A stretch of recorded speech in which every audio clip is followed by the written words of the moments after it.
Okay. Okay, could you tell me who you are and what your connection is with North Kilworth, please?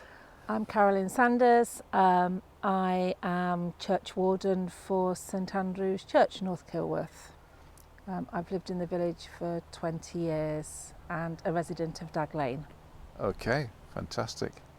So tell me a bit about how lockdown affected you personally. What happened during lockdown? What stories can you tell?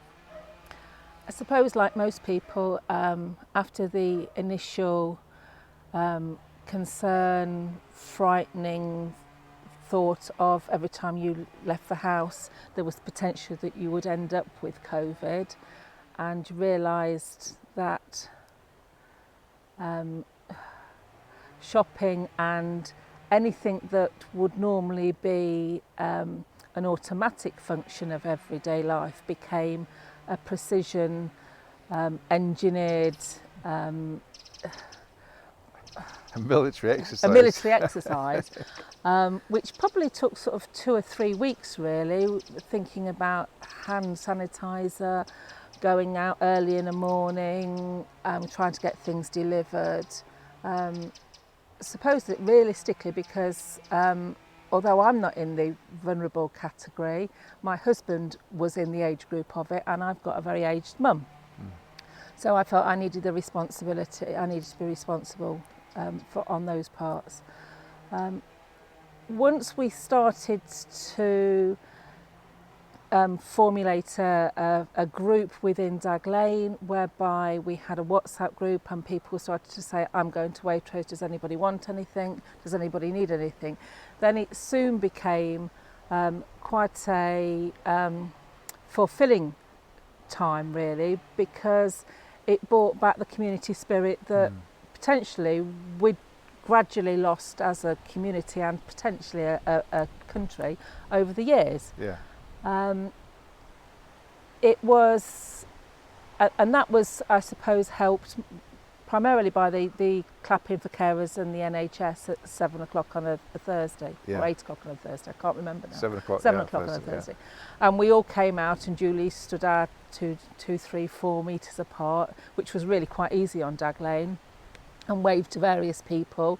And I think, I'm sure you'll confirm this, there was a lot of people who started to talk to people who wouldn't normally connect with them in their day-to-day lives. Yeah. And that was a real positive, and the small community spirit that we managed to create made the rest of lockdown actually quite enjoyable and liberating really. Yeah. We did paella lunches.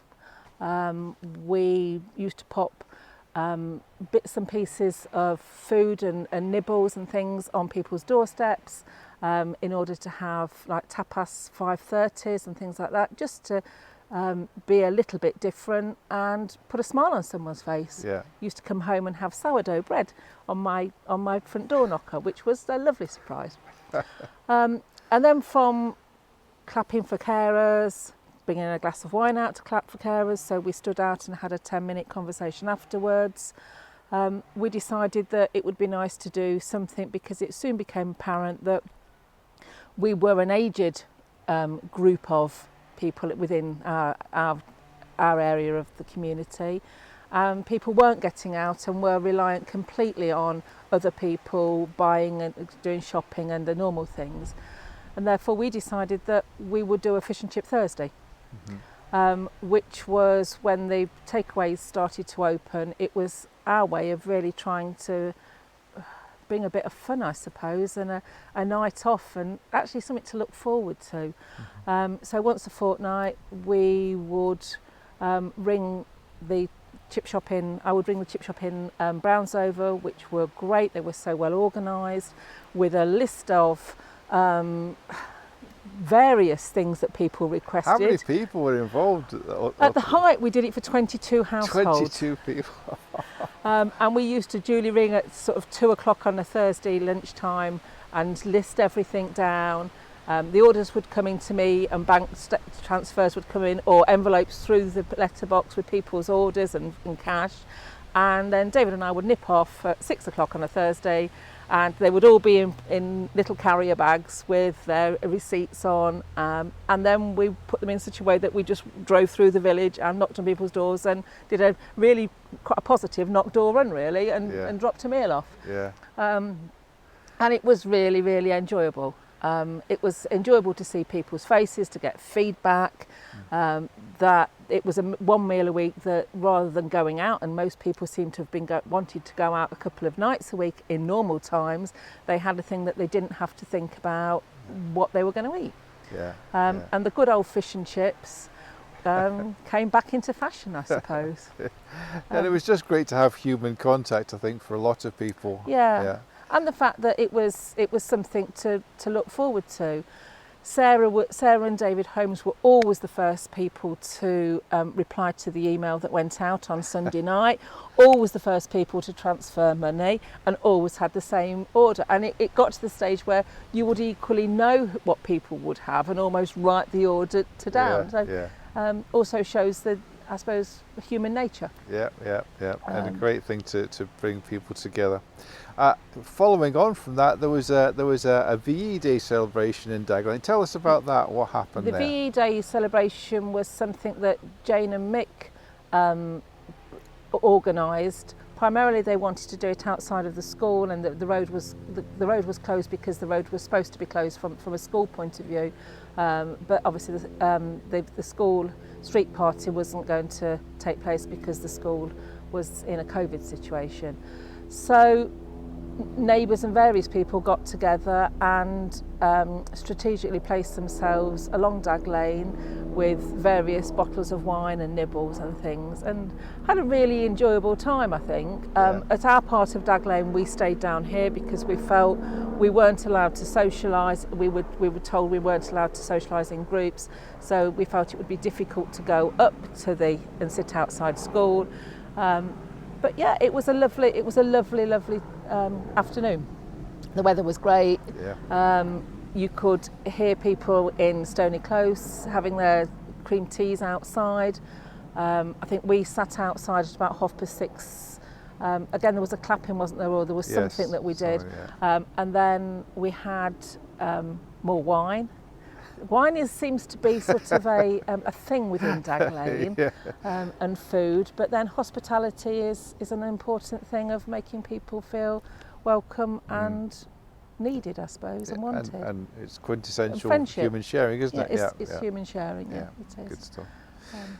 So, is there anything else that you'd like to share about the experience of lockdown, how it affected you or how it affected the community? What's your overall impressions? I think for me it was quite a liberating thing because it was something that we had no control over. We found ourselves with a lot of time. We're lucky that we live in such a beautiful part of the world and in Leicestershire, and even being limited to start with to an hour a day, we still were able to see the countryside and the beauty and not feel a prisoner within our four walls. I would hate to think what lockdown would have been to people who lived in cities and in flats.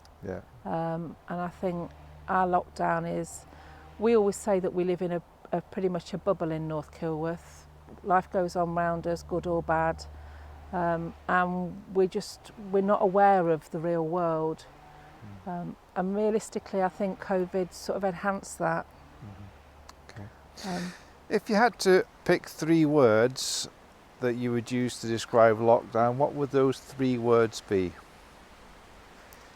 Liberating. Liberating.